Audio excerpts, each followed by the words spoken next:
Meeting to order. Welcome to meeting number 144 of the House of Commons Standing Committee on Canadian Heritage. Before I begin, I would like to ask all participants to look at the decal on your table, for those of you who are in the room, and to look at the little square thing that tells you what you should do, because it's very important to keep any of your devices on that little round decal here, because then it doesn't interfere with the interpreter's ears and the sound. So if you could do that, please, and please remember not to take pictures of the room or of the whatever is going on in here. It's going to be in public format. You can then take it there after the meeting. Also, please wait until I recognize you by name. Please ask your questions through the chair, and I will, and anyone wanting to direct anything should direct it through the chair. So basically, pursuant to Standing Order 1082 and the motion adopted by the committee on Wednesday, September the 18th, 2024, the committee is resuming its study of the protection of freedom of expression. And basically, I want to recognize two witnesses, and this meeting was originally slated to be a 2-hour meeting, and this is going to be a 1-hour meeting. So we will have two witnesses, and that's in the room: Walter Westicoot, Grand Chief, Keewatin Tribal Council, and B'nai B'rith Canada, Richard Robertson, Director of Research and Advocacy, is online, he's virtual. And so we have these two witnesses. For the benefit of the witnesses, you have 5 minutes to make a presentation, and I will give you a 30-second shout out. Literally, I'm going to just shout 30 seconds. So you know that you can wrap it up, and anything that you left out, you will probably get a chance to say it when you get to the question and answer. So welcome to you both, and we shall begin now with Walter Westicoot, Grand Chief. For 5 minutes, please, Chief. Thank you. Thank you. My name is Walter Westicoot. I am the Grand Chief for Keewatin Tribal Council. And here's my prepared statement. In Canada's democracy, there is no freedom as my ancestors lived it. The shackles of democracy, Canada's democracy, are visible in the scars of oppression that run throughout my body. My living memory does not include the freedom experienced by my ancestors. Canada's democracy is a fallacy of attractive catchphrases that detract from Canada's racist roots. There is no room for the freedom experienced by my ancestors, as that freedom would mean returning the land and its resources to the First Peoples. Canada will remain an immature creature of the English crown that tolerates the thorns of self-righteous France for as long as it buries the theft of the lands and resources within the doctrine of discovery and prioritizes their lust for God, gold, and glory over integrity and fairness. Freedom is with the animals that are not restrained by legislation, regulation, and policies. Freedom is with the vegetation that naturally grows in spring and rests in the fall. Freedom is with the water that runs as it was meant to be from time immemorial. Freedom is not within the democracy of Canada. I wrote the above statement on November 15, 2022. I shared it with my wife, Dr. Jenny Westicoot, who advised me to be careful with whom I share it with. Our experience with Canada's democracy has not been in our best interests. On the contrary, our experience has been as the recipients of Canada's colonial policies of forced relocation from ancestral lands, forced attendance at residential schools, day schools, and boarding homes. In short, trauma. I later shared the above piece with a lawyer who is a partner in his firm and two parliamentarians, one of whom leads his party while the other has ministerial responsibilities. I told the lawyer about my wife's warning, to which he replied, "What? Why? That should be shared anywhere with whomever, because it's the truth." The parliamentarians used words such as powerful and it is the truth. 354 years ago in 1670, Britain established the Hudson Bay Company, which started commercial activity on the ancestral lands of the Innu of the Hudson Bay region. The land occupied by the Hudson Bay Company became known as Rupert's Land, which was then sold to Canada in 1869 for $1.5 million. 308 years ago, the Dene and Innu of the region made a peace treaty that continues to be recognized to this day. The early explorers, traders, and settlers that followed brought their values, beliefs, and institutions with them, and collectively drew on the doctrine of discovery to colonize what is now Canada. Brought no land with them. Canada has an assumed jurisdiction on lands that are not from England or France. What I share with you today is my truth. How are you going to protect my truth, my freedom of expression? I suggest that the education curricula in this country can be one means, and the education or training that immigrants receive with acknowledgement of this truth in their oath of citizenship is another. How will you protect my freedom of expression when you have a vested interest in upholding the fallacy of Canada's democracy? In March 2023, the 11 nations affiliated with Keewatin Tribal Council declared a regional state of emergency due to a system-wide failure in public safety, health, and infrastructure. 9 of the 11 First Nations are remote and isolated. The Northern Manitoba First Nations are characterized by increasing gang violence, preventable deaths due to no access to needed services, misdiagnosis, drug overdose, and suicide, lack of infrastructure for clean drinking water, adequate housing, and no all-season road to the Manitoba network.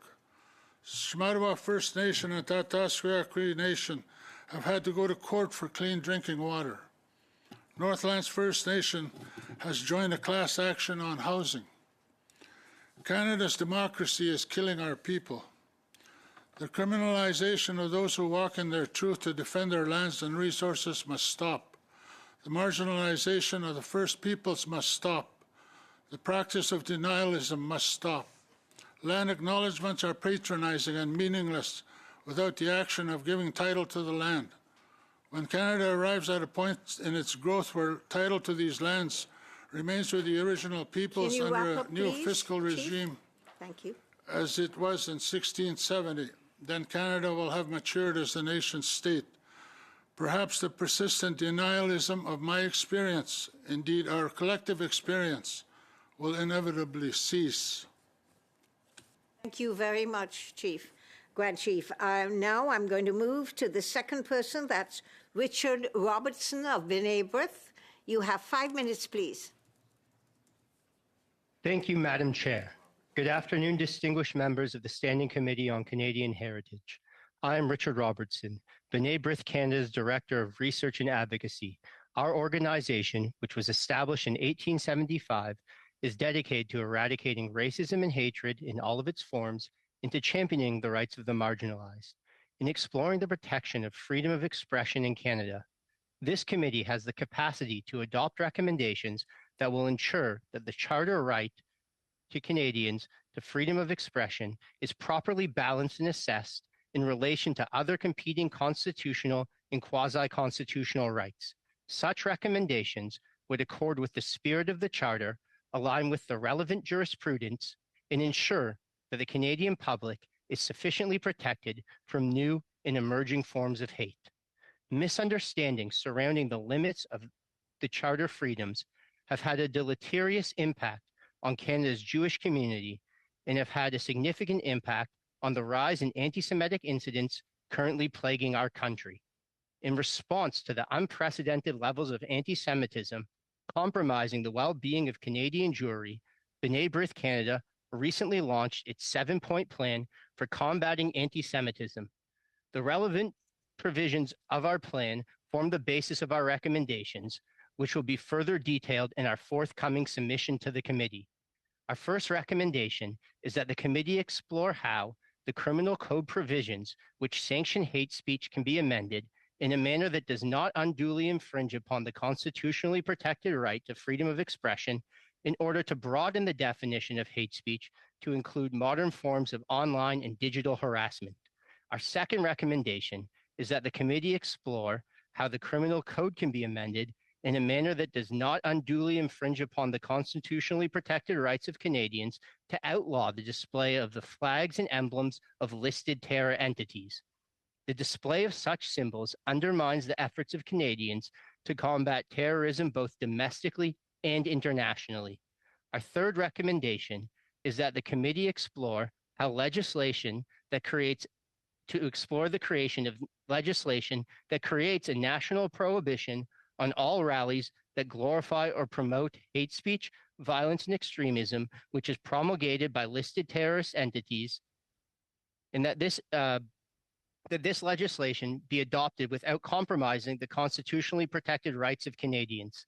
Such a prohibition would prevent the occurrence of rallies such as Al-Quds Day, an annual event that celebrates the actions of listed terror entities aligned with the Islamic regime in Iran. Such an event has no place in a society that values diversity, tolerance, and the safety of all its citizens. Freedoms are not absolute. The rights and freedoms enshrined in our charter were not designed to be absolute. Their existence should not prevent the federal government from amending or creating legislation to combat terrorism and to protect its citizens from racism and hatred. The existence of a rights regime that grants a right to freedom of expression cannot be utilized as a justification to sanction the dissemination of hate and willful promotion and glorification of terror. Allowing such conflicts directly with the human rights and competing charter interests of the Canadians who suffer from such a callous interpretation and wanton abuse of our fundamental freedoms. Thank you. Thank you very much. And now I'm going to go to the portion of the meeting, which is a question and answer. We go to the first round, which is going to be a 6-minute round, and the 6-minute includes questions and answers. And because we only have a 1-hour meeting, I would ask my colleagues around the table to please try and not do too much of a speech so we can get through the questions. All right, so I begin for the Conservative with Mr. Kurek. For 6 minutes, please, Damien. Thank you very much, Madam Chair, and thank you to our witnesses. Mr. Robertson, I have been astounded as I see some of the rallies and whatnot that you referenced in your opening remarks, where there's the glorification of terror on Canadian streets, and something that has been highlighted, and especially as we're dealing with a study on freedom of expression, because of course as Canadians we are guaranteed and through the Charter the constitutionally assured right of freedom of expression, but to ensure that that does not include the glorification of a genocide, of terrorism like we have seen. Is it your opinion that there are mechanisms, criminal code and otherwise, that exist currently in Canada that are not being properly enforced to ensure that these things don't happen on Canadian streets? Thank you for your question. It is the position of B'nai B'rith Canada that the unfortunate rise in anti-Semitism and the recent events such as protests that glorify and celebrate acts of terror that we have seen on our streets present us with the opportunity to re-examine the provisions of the criminal code, which have been designed to prevent terrorism. These criminal code provisions need to be amended to ensure that the groups which we are listing as terrorist entities are not celebrated and glorified on Canadian streets.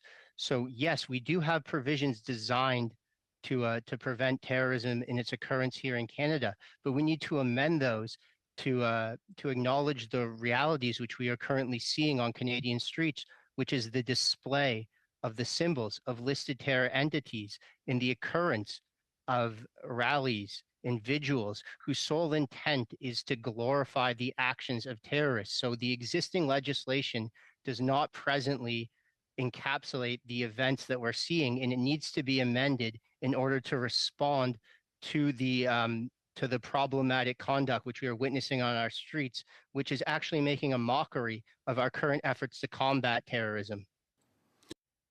I appreciate that, and I think that one of the things, and I've had many constituents that have reached out to me saying, how is this allowed to happen? Are there not anti-hate speech provisions that currently exist? Is there not criminal code charges that could be levied against individuals, the organizers of these sorts of rallies that clearly are hateful and calling for, in some cases, genocide, etc. So are you aware of whether or not charges have, in fact, been levied, been brought against any of the organizers or groups that, including some of which were organizations that were up until just recently allowed to operate legally in Canada, but just changed to be a terrorist organization? Are you aware of any of the current provisions that have led to charges that we could point to? We are aware of arrests that have been made, specifically in reference to the leaders of those, the group that you reference. We are also aware of charges being laid against several individuals under Section 319 of the Criminal Code, which is Canada's hate crime provisions. However, I think that the devolving situation is evidence that what has been done and the charges that have been laid are insufficient to handle the situation that is presently inflicting our country. So whether or not it's through the creation of additional criminal code measures or whether or not it's through the examination of additional measures that will aid in the use of the currently existing measures, something needs to be done. And that's why this study in this committee's role is so integral. Something more needs to occur, and it's up to our parliamentarians to decide what is best in order to combat the rising levels of hate and the current unrest and division that are plaguing our streets. Thank you for that. Now, I'm curious. There is any civil society. There's a social contract, and that's a concept that is often taught in high school social studies classes and in universities across Canada, but there's this tension, right? The freedom, but also the responsibility. I'm wondering if in the last minute or so you could just unpack a little bit of what that looks like for us as parliamentarians, members of the Heritage Committee studying freedom of expression, what that tension should look like to ensure that freedom of expression is protected while also ensuring that Canadians are also protected. I think that it comes down to reasonable limitations. Everyone should have the right to protest. Everyone should have the right to voice our opinion. That's made clear in our charter, and our charter jurisprudence has protected those rights.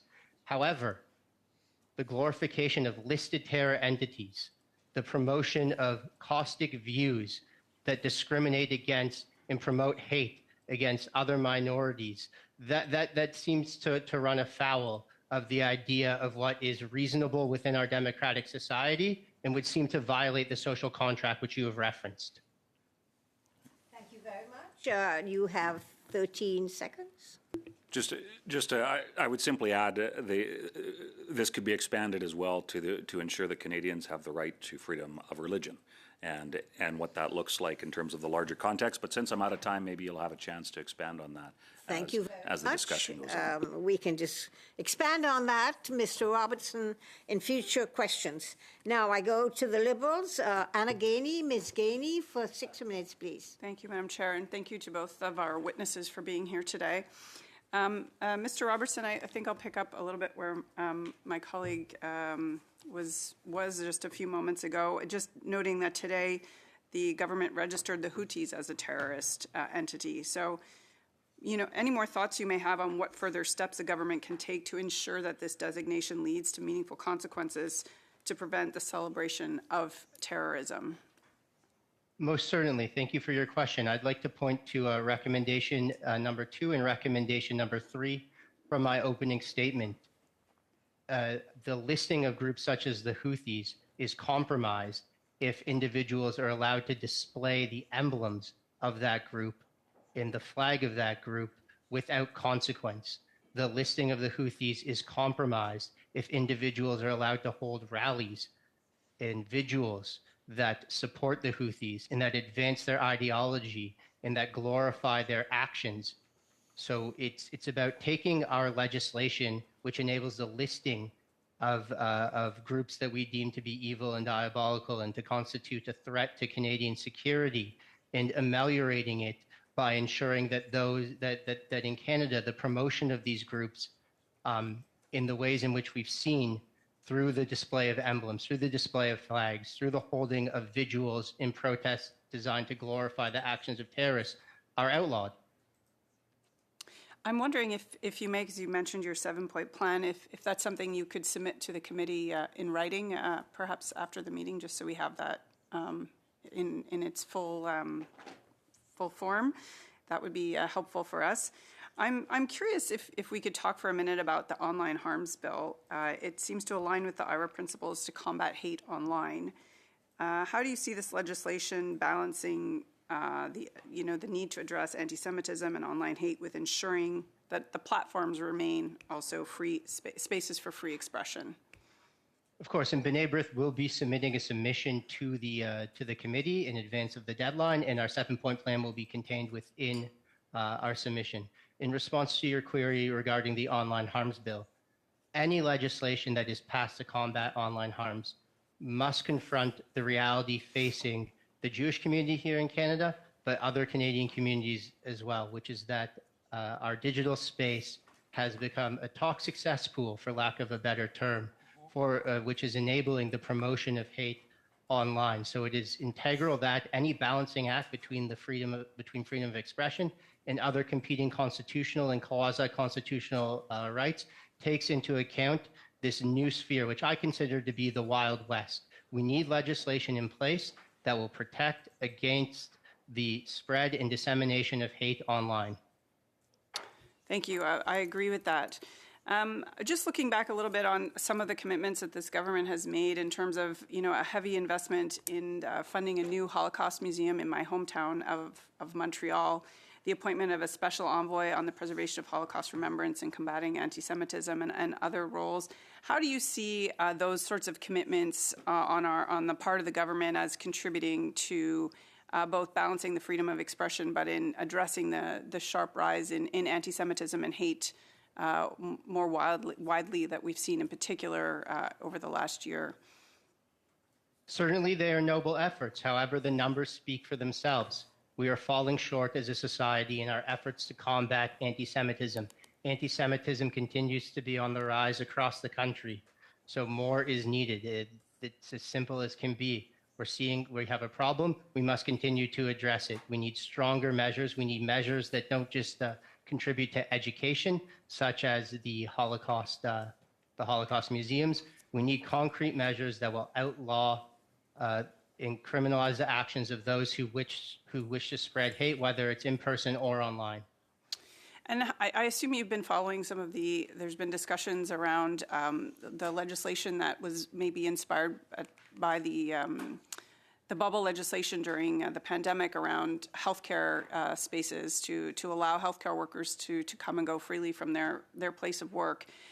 This idea of bubble legislation has come up as well around community spaces, whether they be mosques or synagogues, in terms of trying to prevent what we saw, for example, in my neighborhood around the Shar the other night, the kind of protests that was there. Does B'nai B'rith have thoughts on that type of legislation, or whether or not that would be effective, or potentially the pitfalls there with the tension around freedom of expression as well? B'nai B'rith is open to any remedy that will help to protect the rights of Canadians, including their right to freedom of religion and to access their religious institutions without threat of violence, coercion, or intimidation. However, going specifically back to the Shar instance, there was an injunction in place, and there was a legal measure preventing the obstruction of entry into the Shar, and that was insufficient. So bubble legislation or similar legislation is just one avenue that we need to explore. We need to take a full court press, to use the term, in our efforts to combat anti-Semitism. Oh, thank you very much. Thank you, Anna. And now I go to Martin Champoux. Martin, for 6 minutes, please. Merci, Madame la Présidente, et je remercie. Thank you, Chair. I'd also like to thank the witnesses for being here to talk about this topic, which is so broad and has lots of possibilities for discussion. I am happy to have two very interesting witnesses with us. I'll continue with Mr. Robertson. You talked about the verification of terrorist groups and demonstrations. What I've heard a lot recently is the fact that we're seeing a rise in anti-Semitism, but we're also hearing that there's a rise of Islamophobia. Since the 7th of October 2023, do you feel that there are as many anti-Israel demonstrations as anti-Palestine demonstrations or Islamophobia? As an observer who is interested in what is going on, have you realized that there's also a rise in anti-Semitism and Islamophobia in Quebec and in Canada? Well, to begin, it's my appreciation that no, there hasn't been as many anti-Palestine demonstrations as there have been anti-Israel demonstrations. The recommendations that we've put forth before the committee today would work to combat all forms of hatred and discrimination, including anti-Semitism and Islamophobia. It's important that any recommendations endorsed by this committee have are able to impact and to combat all forms of racism and hatred and to confront the rise in all forms of racism and hatred. And that's why we stylized our recommendations in a way that would enable this legislation to be used to protect all minority groups here in Canada and to protect the rights and freedoms of all Canadians. Je suis tout à fait d'accord avec vous. Là, y a pas de... I totally agree. Racism is not tolerable, and no form of racism is better than another one. I am always uncomfortable when I hear people talking about gun firing in a Jewish school in Montreal. I have difficulty hearing about demonstrations in a residential neighborhood known as highly populated by Jews in Toronto or Montreal. Try to find similar anti-Palestinian actions in other types of neighborhoods. And I come back to your remarks. You talked about glorification of Hamas. And I'm very uncomfortable because I know many people who go to demonstrate have good intentions.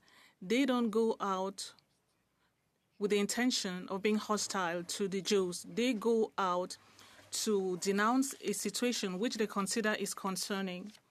And very often, they are filtered. There are terrorist groups that may filter into these demonstrations. And sometimes there's a propaganda which is very unhealthy. And we want a fair debate when it comes to fighting intolerance and racism. Do you think that there are police forces who are not taking their job seriously? Because we've had criticisms of the police force in Montreal. For example, during the demonstrations in Montreal last week. In Toronto, the police is also criticized. And in Quebec, the police force came out to say, do not even try that because we will arrest you. If it's easy elsewhere, do you think it's because the police force in Toronto and Montreal are not taking a hard stand? I think that the police forces across the country have done an admirable job in responding to an unprecedented situation. What Parliament needs to do is to further equip our police forces with additional tools to help them combat the nefarious actions that we're seeing, as you properly characterize it, infiltrating these protests. The right to freedom of expression of all Canadians who are attending these protests is compromised by the actions of a few who wish to corrupt these protests and to use them as an opportunity to glorify terrorism. And that's why it's so important that we take urgent redress in order to outlaw that, and so that we can continue to have protests and our police, some of the strain that is being put on our police forces can be removed. Il y a une disposition, vous la connaissez. There is a provision in the criminal code that allows anyone who calls for violence, engages in hate speech, or calls for murder in the guise of religion, using religion as an excuse, could be penalized. There's a provision in the criminal code. Canada is not quick to criminalize hate criminal organizations. Do you think that 319B should be abolished as called for by the Bloc Québécois? Should we immediately take criminal action against those groups that infiltrate peaceful demonstrations?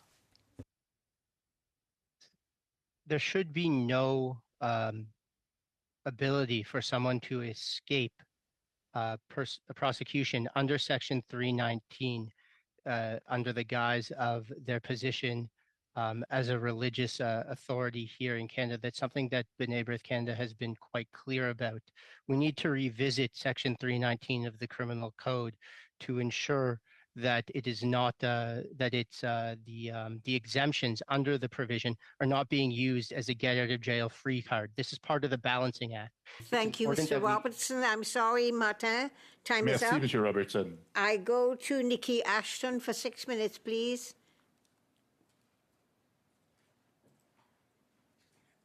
Thank you very much, Madam Chair, and thank you to our witnesses.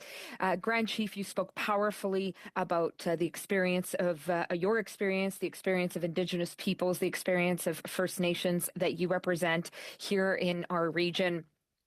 And I know on many occasions you have also spoken very powerfully about your experience as a survivor of the residential school system.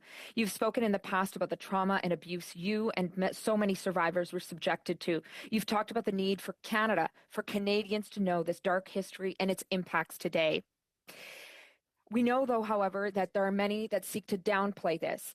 My colleague, Leah Gazan, has put forward a bill to make it clear that residential school denialism is a form of hate. Unfortunately, there are many who are troubled by that proposal. For those who seek to downplay or deny the devastating impacts of residential schools, the way in which it was used as a tool of genocide, can you use your freedom of expression to speak some sense into them? Well, thank you. I was listening to the discussion that was going on here just now and reflecting on legislated racism that exists in this country. You can start with the Indian Act and an effort to amend the Indian Act was Bill C-31. That in itself is legislated genocide. When someday, because my daughter or my granddaughter decides to marry somebody from a different race, and then their children lose their identity, that's racism. It was supposed to respond to the Charter of Rights and Freedoms, but in effect, it is legislated genocide in this country.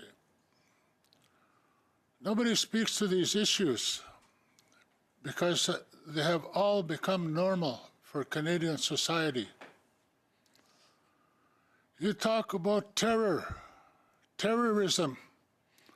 I was terrorized at an institution in this country for many years. Everybody turned a blind eye to that.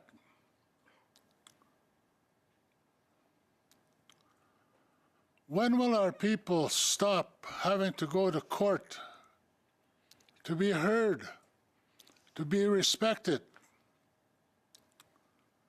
You're sitting around here talking about terrorism in this country, certain groups being put on a list and recognized as terrorists. Well, that's happening to our people too. When we advance our interests, all of a sudden we're criminalized. We turn into boogeymen. There is something wrong with that picture. When I talk about the scars on my body, I'm talking about scars on my body from these institutions of racism, institutions of genocide. Thank you.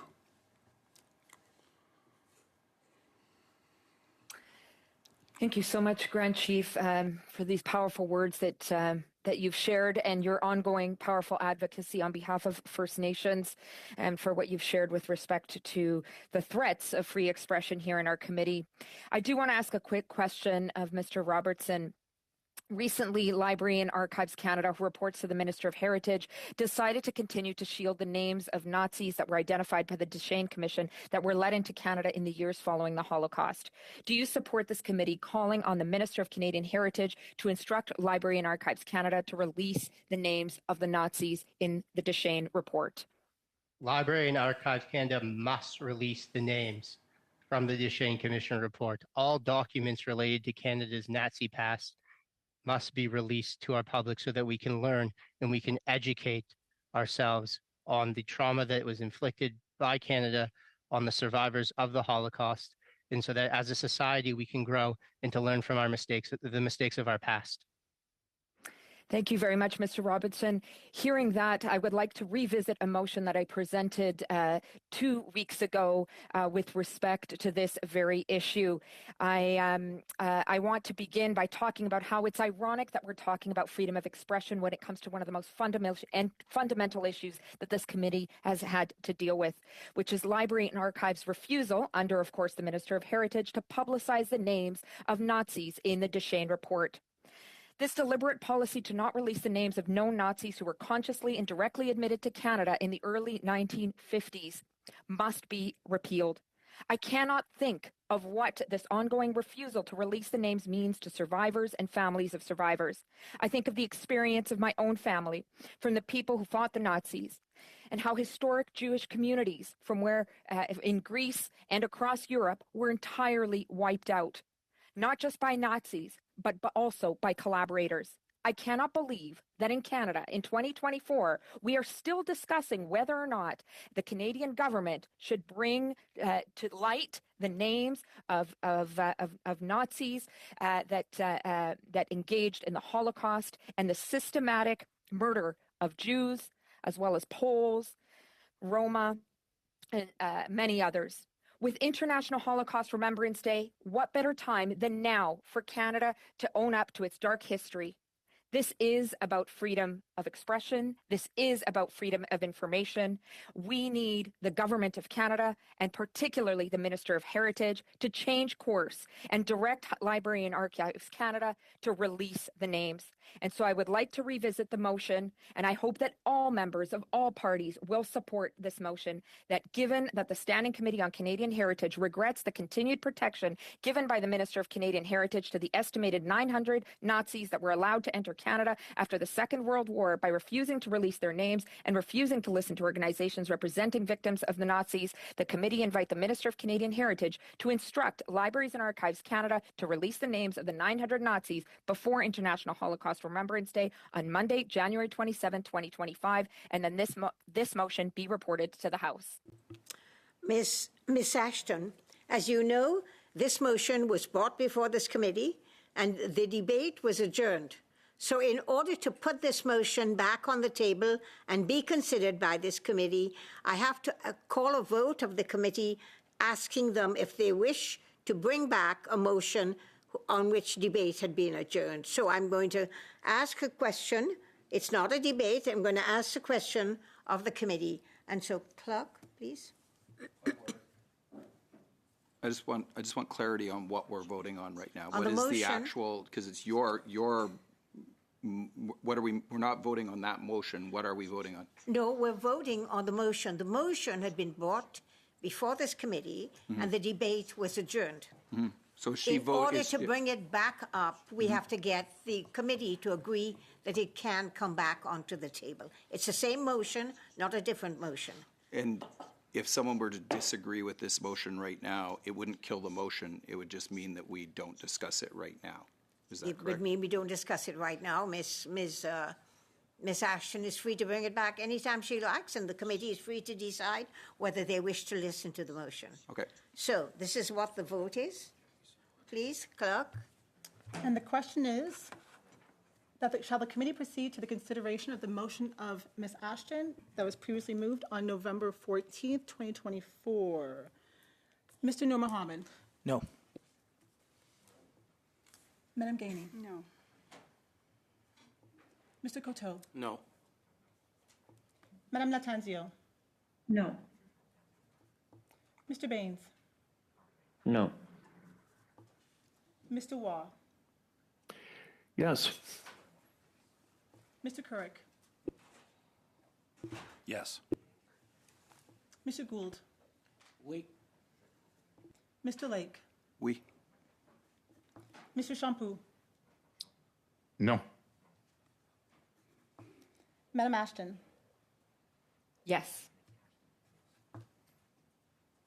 That's 5 yeas, 6 nays.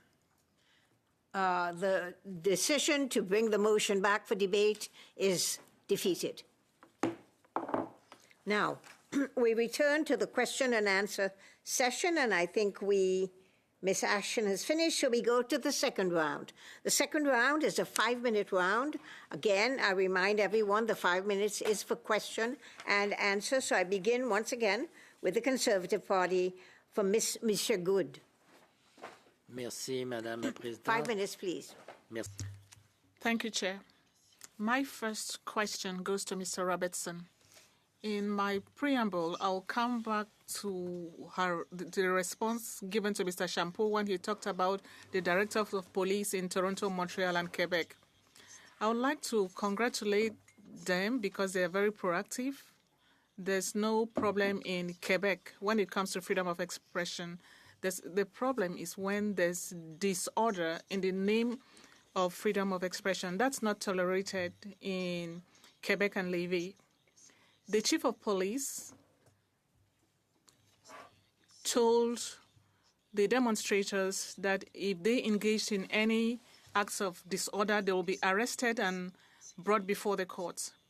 I think that is fair because they were warned beforehand, and we don't have any problems of demonstrations that go beyond control because the police do their job, and people were warned, and demonstrators demonstrate with respect because they know there will be consequences. Mr. Robertson, do you think freedom of expression provides people the right to be disorderly? And when the police force comes with guidance, it's more acceptable? No, I do not think that all the conduct that we have seen on Canadian streets would be considered protected under the Charter Act of Freedom of Expression. That is why we've put forward our recommendations to this committee in an effort to have this committee work when balancing and exploring the right of freedom of expression to ensure that our legislation properly delineates what is acceptable conduct and what is not. And hopefully the outcome of that will be providing clarity to law enforcement across the country as to what conduct is criminal and what conduct is not acceptable under the Canadian, or what is not protected under Canada's Charter of Rights and Freedoms. Monsieur Robertson, ça semble évident quand même quand vous... It seems obvious that when police cars are burned down, windows are broken, the line is already crossed. And only 1, 2, or 3 people are arrested out of the hundreds or so people who demonstrated and wreaked havoc. Is it laxism from the police force, or is it because of the crowd? I believe that we can remove any debate of that by strengthening the provisions in the code surrounding terrorism in surrounding these rallies. If the impetus of the rally is to glorify acts of terror and to support those who engage in terrorism, whether domestically or abroad, then we can provide additional clarity to our law enforcement, and it would be cutting things off at the head. Je crois que c'est possible. I think it's possible for us to have professional demonstrators, those who are arrested 2, 3, 4 times and they keep repeating the offense, and they deserve stiffer sentences because they are arrested and sometimes they are released the same day. And if there are no arrests, there's no consequence. Yes, as I intimated in the previous answer to this committee, I believe that there are certain elements within our society who are jeopardizing the right to freedom of expression of all Canadians by abusing that privilege. And it's important that we separate those who are wishing to abuse and take advantage of our fundamental freedoms from those who are trying to lawfully exercise their fundamental freedoms. Madame la Présidente, il me reste combien? How much time do I have left, Madam Chair? Merci, Monsieur Robertson. Thank you, Mr. Robertson. Your testimony was very interesting. Do you have anything to add?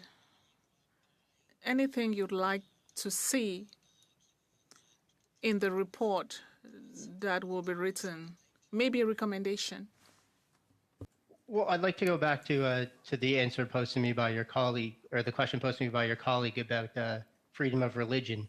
And it's important when exploring the freedom of expression that we appreciate that there needs to be a balancing act and that one freedom cannot infringe upon the rights of others. So the right to freedom of assembly and freedom of expression cannot be guaranteed in a manner that impacts the right to freedom of religion or to life, liberty, and security of a person, of other individuals. Merci beaucoup. C'est tout. Thank you very much. I now go to the Liberals. Ms. Latanzio, Patricia, 5 minutes, please. Thank you, Madam Chair. So my question, the first question will be addressed to the Grand Chief. Thank you so much for your opening remarks. I was wondering if you can tell us how, you know, on the Indigenous perspectives of freedom of expression, how they enrich the broader Canadian understanding of this fundamental right.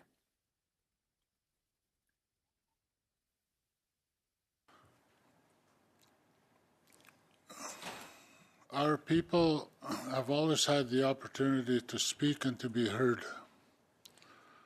I work with leaders today who, when they come alone around a table, they will tell me, I need to take this home.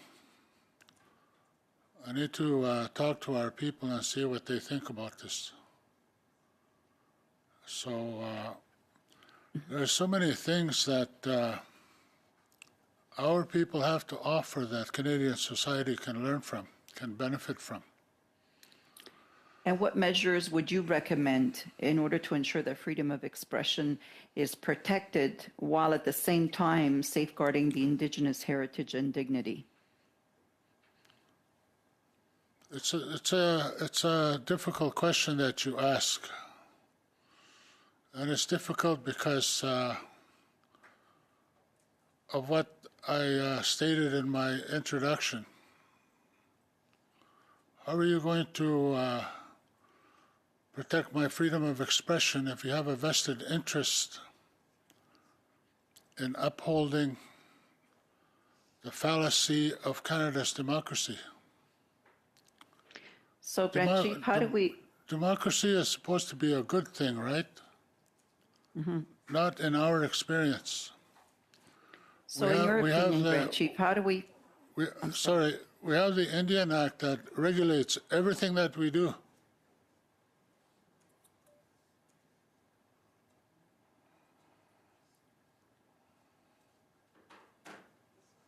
So I wanted to ask you, Grand Chief, how do you propose that we break down these walls? I think to break down these walls, we have to take a look at the truth. We have to walk in truth. Sometimes it is difficult to do that. Sometimes it's difficult to look at oneself. Today I came here not to make friends. Your opinion of me today is your business. It's not my business. At the same time, I know that in each and every one that is here, you have loved ones that you care for, just as I do. We have the capacity for love. Mm-hmm. So if we walk in truth and share some compassion, I think we can go a long way. We cannot get there by legislating us away, legislating us into silence. All of these measures that you have in Canada, the Indian Act, Bill C-31 and others, will not pave a way to reconciliation.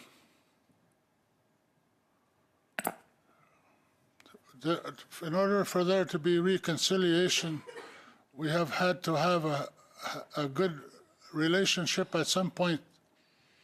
And in my introduction, I talked about 1670. There was a period of non-interference. Our people lived freely. Your people learned from our people. They learned how to survive in the harsh environments that were here. They learned how to harvest what was available to them. They were after the pelts and they got those pelts. The company that started that continues to exist today.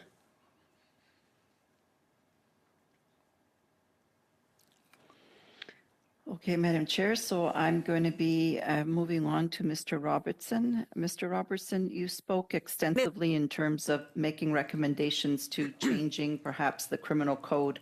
And I was just wondering what you... 15 seconds for him to answer the question. Thank you.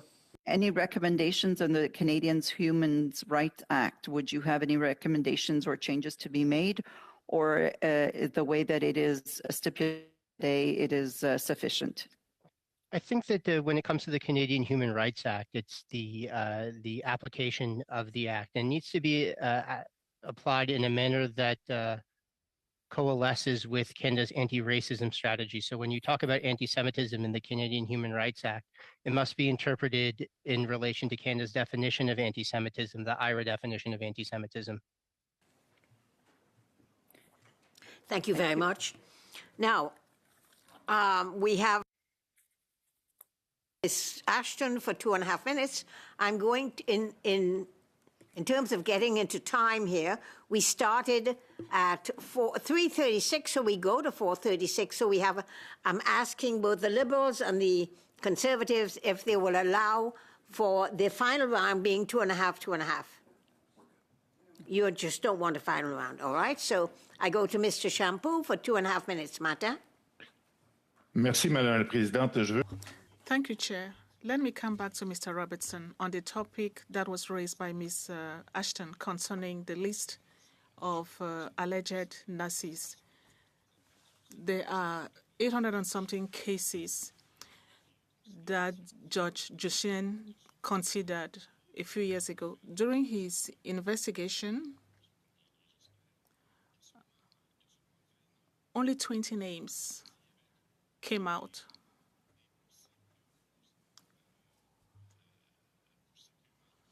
With possible cases that could be filed out of the 823 names being investigated. Mr. Robertson, I do not understand why publication. Madam Chair, point of order. There's noise on the line. Madam Latancio, I don't know if your mic is muted, but I can hear some noise. A computer sound. Please, can I start over? Please check your mics and make sure they're muted. Thank you. Especially those people online. Replacer mon temps un petit peu, Madame la Présidente. I lost concentration. Could you give me back some of my time, Madam Chair? Mr. Shampoo. Merci. Bon. Alors, Monsieur Robertson. Thank you, Mr. Robertson. I was talking about the Duchesne report and the investigation carried out by Judge Duchesne in 1985. The findings were submitted to the government in 1986. There were 823 cases. After the study, only 20 cases could lead to further investigation and where there could be possible war crimes. So now, how can publication of a list of 823 people who were considered at the time without any clear proof of war crimes, why would publishing those names do any good instead of harm to those people or the descendants of the people on that list? I would like to hear what you think, because the last time we talked about that, I was criticized on social media. I was criticized for supporting secrecy and for protecting the names of Nazis on the list, something I found disgusting. Mr. Robertson, do you remember this argument? Maybe you can clarify to tell us why it would do good to the world to publish the list of the 823 people who were considered innocent after investigation. I think that the rationale can be seen as dual-fold. First is that without the release to the public of the Duchesne Commission, it's impossible for us to assess the full scope of the information contained within the findings of Justice Duchesne. It's important that we allow Canadian historians and we allow for Canadian academics to have access to this information to further determine the scope of what might be relevant within the information. However, J'ai très peu de temps, mais selon cette logique. I don't have much time left. According to that logic, you are saying that a group of victims of sexual crimes could ask that a list of people accused of sexual crimes but acquitted in court be published? I'm trying to understand your logic for the publication of this list. Is it to appease the Jewish community? no, it's to enable the Jewish community to recover from the trauma of the largest genocide committed against a group in modern times. The clearance of this information will help us to form a better understanding of our nation's complicity in the harboring of Nazis after that. I believe that that's something that all Canadians would benefit from. It will allow us to learn from our past, and it can actually be used to formulate guidelines for the release of information, such as that related to the victims of historical sexual trauma or the victims of the atrocities committed against our First Nations peoples. On est d'accord avec tout ça, M. Robertson. We agree with all that, Mr. Robertson. I've given you a lot of leeway. Now I'm going to go to Ms. Ashton for 2.5 minutes, please. Thank you, Madam Chair. I'm astounded at what we're hearing in this committee today, and frankly shocked that Liberal and Bloc members refused to get to my motion directing the Minister of Heritage to call on Heritage or Library and Archives Canada to release the names in the Duchesne report, a report that was put together in 1986. Point of order, Madam Chair. Yes, I'm sorry, I have a point of order. I Yes, just want to Mr. Noor Mohammed. Just want to be clear that the motion was to resume debate, not on the motion itself. Yes, and it's important exactly. to make sure that we are providing people with information, not misinformation. Yes, yes, indeed, Ms. Ashton. The motion was to resume debate and not on the Yes, substance. and so let me be clear on my end that the Liberals and Bloc said no to resuming debate that would allow for a vote on releasing the names in the Duchesne report. I think everybody can see through what's happening here, and what I find shocking in the year 2024, when we are acknowledging 79 years since the end of the Second World War, a war in which tens of thousands of Canadians were killed by Nazis, a war in which 6 million Jews were exterminated by Nazis, where Poles, Roma, gays, the left, members of Point of order. communities were targeted by Nazis. I'm sorry, Ms. I have Ashton, there's a point of order. I'm just wondering about the Ms. relevance to our study here and the witnesses on our freedom around the study of expression. That's a reasonable question. What Thank is you. the relevance? Because we've already The relevance voted of- not to reintroduce, Ms. Ashton, we voted not to reintroduce the debate, and you are reintroducing debate on this.